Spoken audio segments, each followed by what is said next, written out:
Ready to dive into how AI is changing the game for drug development. Yeah, it's pretty wild. We're going to be looking at some fascinating stuff coming straight from the FDA.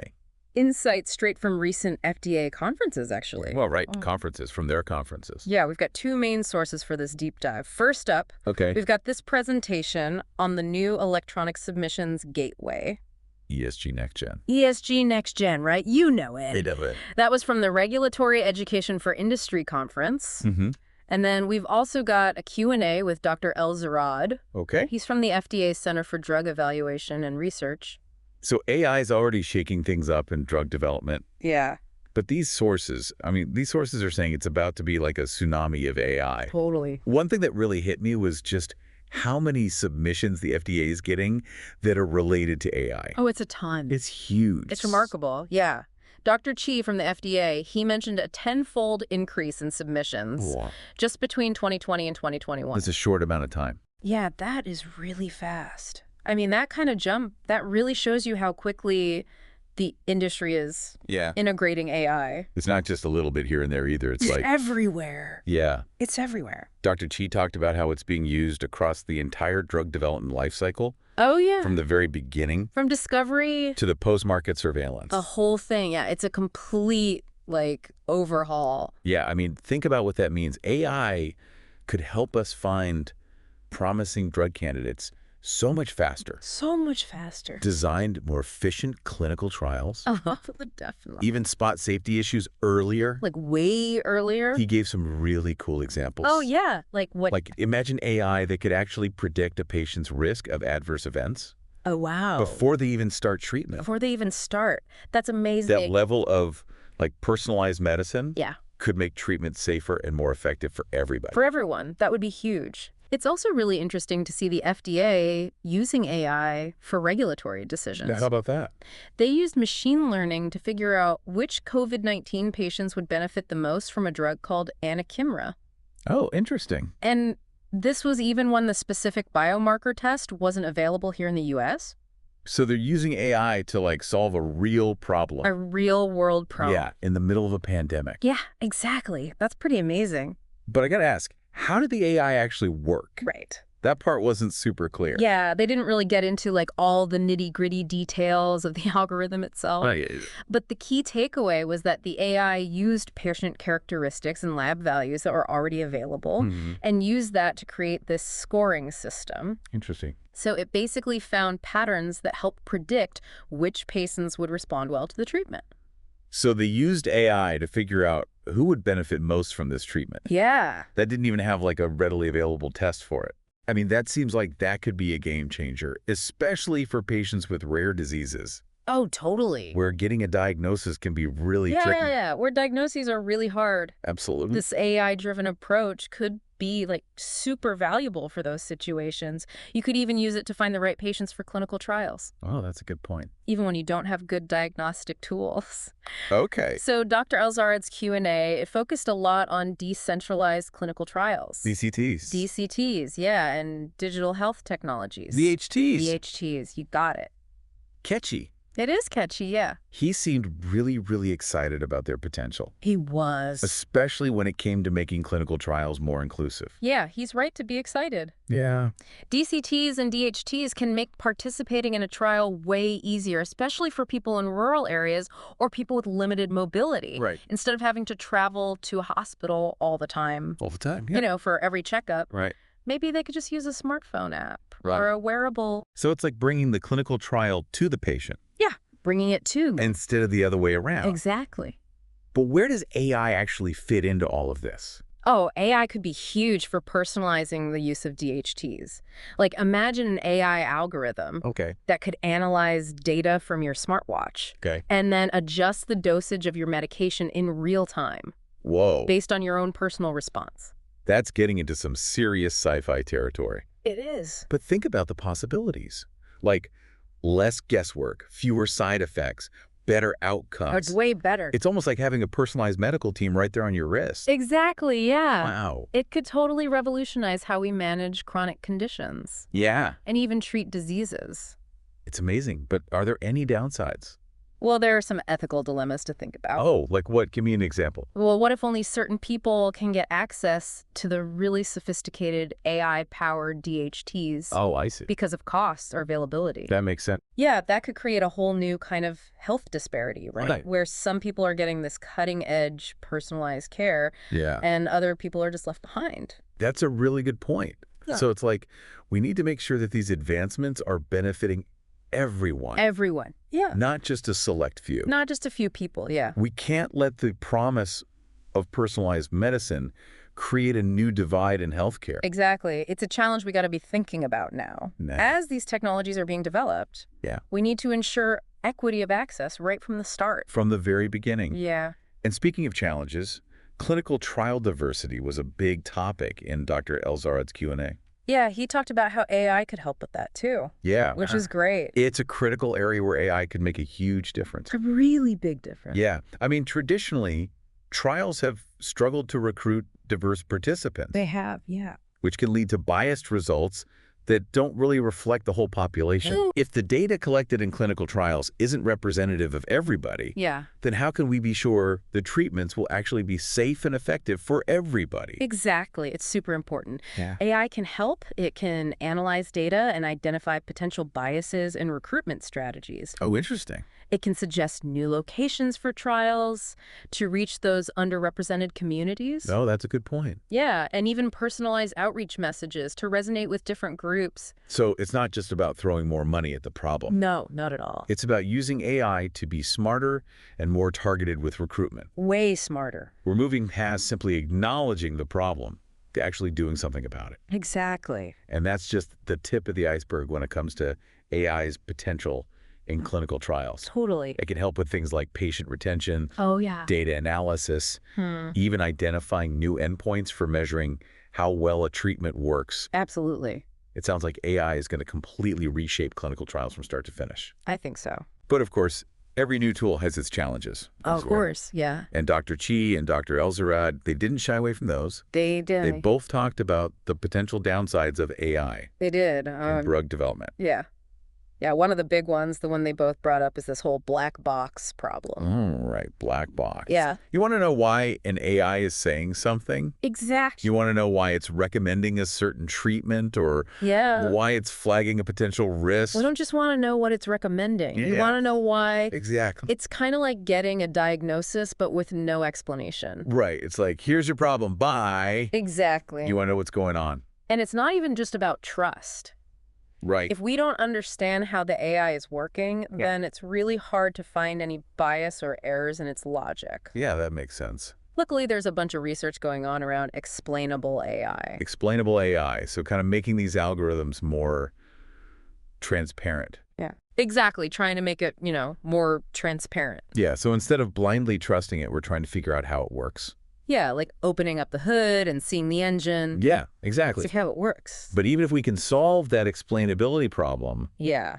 there's still the issue of data drift, right? Oh, data drift. Dr. Elzarad mentioned that He did. AI models, they can get less accurate over time Yeah. as new data comes in. Right, because the data landscape is changing all the time. Yeah. So, a model trained on yesterday's data might not be as good tomorrow. Right, so it's like a self-driving car Oh, yeah. that hasn't updated its maps. If the roads change and it hasn't updated, Yeah. it could get lost. It could crash. It could make really bad decisions. So how do we keep these AI models from going off course like that? Yeah, so you need to retrain them. Retrain them. Yeah, retrain them on new data.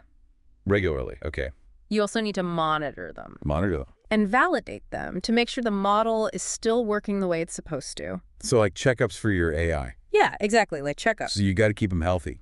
Yeah, you gotta make sure they're working. So the key is to develop systems that can detect this drift early On, yeah. before it becomes a problem. Before it goes off the rails. You got to spot those subtle changes in the data The little changes, yeah. that might throw off the AI. That might make it, make wrong decisions. It seems like staying ahead of that data drift is a constant game of catch-up, It is, yeah. especially with how fast things are changing in healthcare.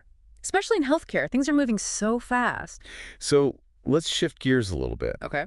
We've talked a lot about like the technical side of AI. Yeah, the technical stuff. But I'm curious about the human side of things. Oh, yeah, the human side. Like, what about the doctors and nurses and... The healthcare professional. Yeah, the healthcare professionals, exactly. Yeah. What's the impact going to be on them? Are we going to see doctors replaced by robots anytime soon? I don't think so. You don't think so? I don't think it's about replacing doctors. I think it's more about giving them new tools. New tools in their toolkit. Yeah, like giving them a power-up.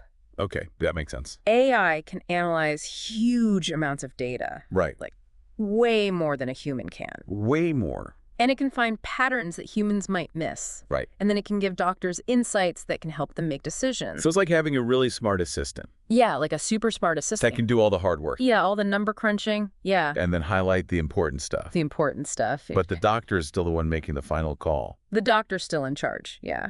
That makes sense. AI can do the heavy lifting with data. Right. But it can't replace the human part of healthcare. Right, like empathy and compassion. Yeah, empathy, compassion, building trust with patients, all that stuff. Right, because at the end of the day, healthcare is about people. It is about people, yeah. Not just data science. Data can't tell you everything.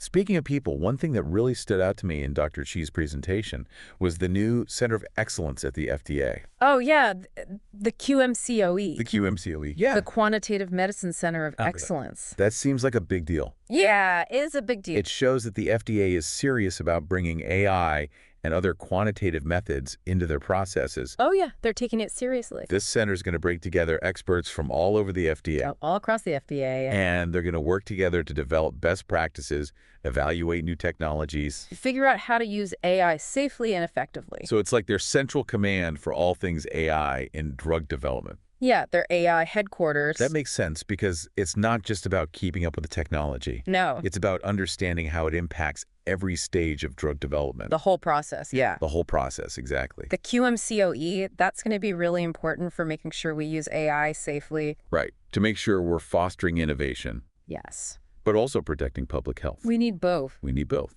that's right. Dr. Chi also mentioned the FDA's Innovative Data Analytics Program.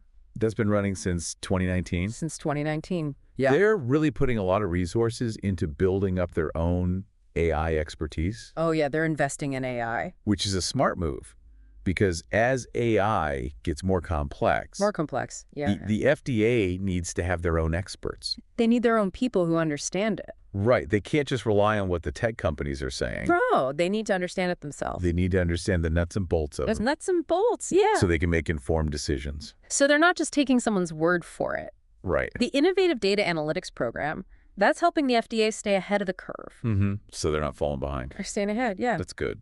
It's good. It means they're ready for the future. But I'm also curious about the role of other stakeholders. Oh, yeah, the other players. Yeah, not just the FDA. Right, like the pharmaceutical companies. Yeah, what about them? What about tech developers and researchers? Yeah, what can they do to make sure AI is being used ethically? They have a big role to play, too. Responsibly. Yeah, everyone needs to be responsible. So what can they do? Well, pharmaceutical companies, they need to do more than just use AI to make money. Right, it can't just be about profits. No, it's got to be about patients, too. Right. They need to have clear ethical guidelines for AI development and use. That makes sense. And they need to make sure patient safety and well-being are top priorities. So it's not just about following the FDA's rules. No, it's about going above and beyond. It's about taking a proactive approach. Exactly, being proactive. To responsible AI development. They need to ask themselves the tough questions. The tough questions, like what? Like, how can we be sure our AI is fair? How can we protect patient privacy? Right. How can we be open about how we're using AI? Transparency. Transparency, yeah. So it's about building ethics into the AI development process from the very beginning. At start, yeah. From day one. From day one, bake it in. And it's not just about what they do internally. No, it's about being open to outside opinions, too. Like getting feedback. Yeah, feedback from patients, ethicists, all sorts of people. So they're not just in their own little bubble. No, they got to be open to the world. That makes sense. After all, AI in healthcare, it's not just a technological challenge. It's a societal challenge, too. We all have a stake in this. We all have a role to play. You got to make sure it's used for good. Exactly. It's up to all of us. You know, one thing that keeps coming back to me is the whole personalized medicine thing. Oh, yeah. Like, we've seen hints of it with that anakinra example, but it feels like we're barely scratching the surface Yeah, we're just getting started. of what AI could do. Totally. Imagine a future where treatments are tailored to you. Like specifically for you. Yeah, not just for your disease, but like your genes, Your genes, yeah. your lifestyle, Your lifestyle, even your microbiome. Like everything about you. It's wild. It's like having a drug that's just made for you. Yeah, with the best chance of working. And the fewest side effects. That feels like, I don't know, like the holy grail of medicine. It kind of is, yeah. How far off is that future, though? Honestly, I don't think it's that far off. Really? Yeah. We're already using AI to find genetic biomarkers that can predict how people will respond to treatments. Wow. And as we learn more about the human genome and all these biological systems, AI is going to be even more important for developing those truly personalized therapies. So we're moving away from this one-size-fits-all approach. Yeah, one size fits all is out. To something totally individual. To something that's unique to you. It's mind-blowing, but it makes me wonder about a few things. Oh, yeah. Like what? Like, will everyone be able to get these personalized treatments? Right. Access is a big question. Yeah. What if it creates a system where only rich people can afford the best care? That's a real concern, yeah. Yeah, we have to think about those things now. Now, yeah. As we develop these technologies. We're building this future. We got to make sure that personalized medicine doesn't make those health disparities worse. Right. We don't want to make things worse. We want to make things better. We want to close that gap. So everyone has access. Everyone deserves good care. To the best possible care. And it's not just about access and cost either. Right. What else? There are ethical things to think about too. Oh, yeah. Like what? Like, what if we can predict really accurately how someone will respond to a treatment? Okay. What does that mean for informed consent? Oh, interesting point. Yeah. Do patients have a right to know about their genes? Even if there's nothing they can do about it. Even if they can't change it. Yeah, that's heavy stuff. It is. It's complicated. It's a whole new set of ethical questions. It's a whole new world, yeah. But I guess that's kind of how it always is with big new technologies. Yeah, new tech always brings new questions. They change how we do things. They make us rethink everything. They make us have tough conversations. Which is a good thing. Yeah, I think so too. It makes us think harder. I feel like we've talked about a lot today. We have covered a lot, yeah. It's amazing to see how AI is changing drug development. It's really incredible. From finding new drugs faster to making clinical trials better. More efficient, more inclusive. And we talked about the challenges too. Yeah, the downsides, the things to watch out for. The ethical questions. The complicated stuff. But one thing's for sure, AI is here to stay. It's not going anywhere. And the FDA, they're playing a big role in making sure it's used responsibly. Yeah, the FDA is doing good work here. To benefit patients. That's what matters, the patients. If you're as into this topic as we are, check out the show notes for links to all the stuff we talked about. Yeah, we'll have links to the FDA discussion paper, Dr. Elzarad's Q&A, all that good stuff. This is just the start of the conversation. Yeah, we'll definitely be talking more about AI in the future. AI is changing so fast. It's evolving every day. There's always something new to learn. So keep learning, keep asking questions. And keep pushing the boundaries. The future is full of possibilities. Thanks for joining us on this deep dive. It's been a great conversation.